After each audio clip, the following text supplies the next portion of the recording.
I have sent you guys the requirements, that problem to fix last week, and this meeting is just about introductions.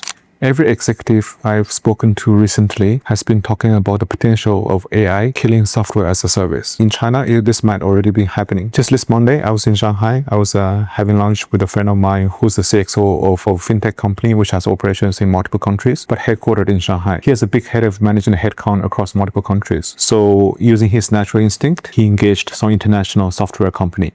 There's an American SaaS company which sent 5 executives to meet them because this is a significant account. And the 5 executives went to the office in Shanghai, spent 2 hours, one after another, to make introductions about themselves and their company. So my friend got visibly frustrated. He said, "Dude, I have sent you guys the requirements, that problem to fix last week. And this meeting is just about introductions."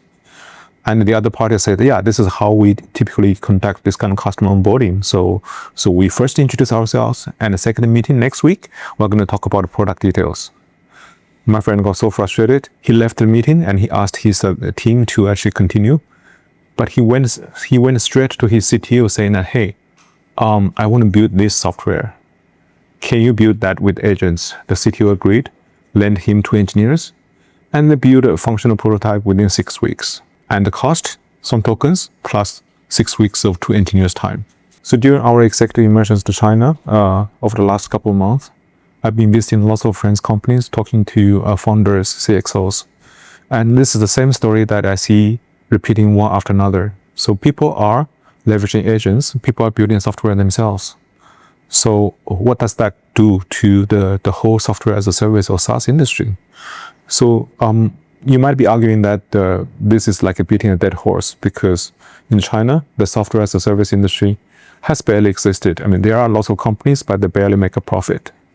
Many people argue what's the reason behind it. Some people are saying that it's because engineers in China are cheap and abundant, so any company who wants to build capabilities could just hire a few engineers and do it themselves. Versus the case in the US where I mean, for you to hire a few people, it can cost quite a lot. So there's a natural sort of market for software to speed up the process. But you could also argue otherwise, that this is something cultural, because companies in China are so used to fix problems themselves, because when they started, there's no standardized processes and the tools in the market. Many of them figured out themselves, and they carry on with that mentality. Now with AI, so this gives them an extra edge to be able to continue to do that and do it more efficiently. So company after company, I see the CTOs dedicate resources to help different departments build their own tools, their own software as a service, etc., etc.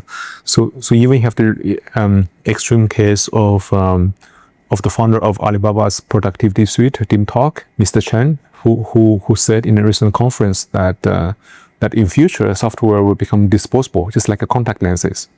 So when you need it, you build it, and after you have used that, you just dispose of it, and the cycle goes on and on. So this shows a very, very different philosophy, and when these companies are bringing this philosophy into international markets, that creates an interesting different thinking about how we should approach software, or how software will exist in the age of AI.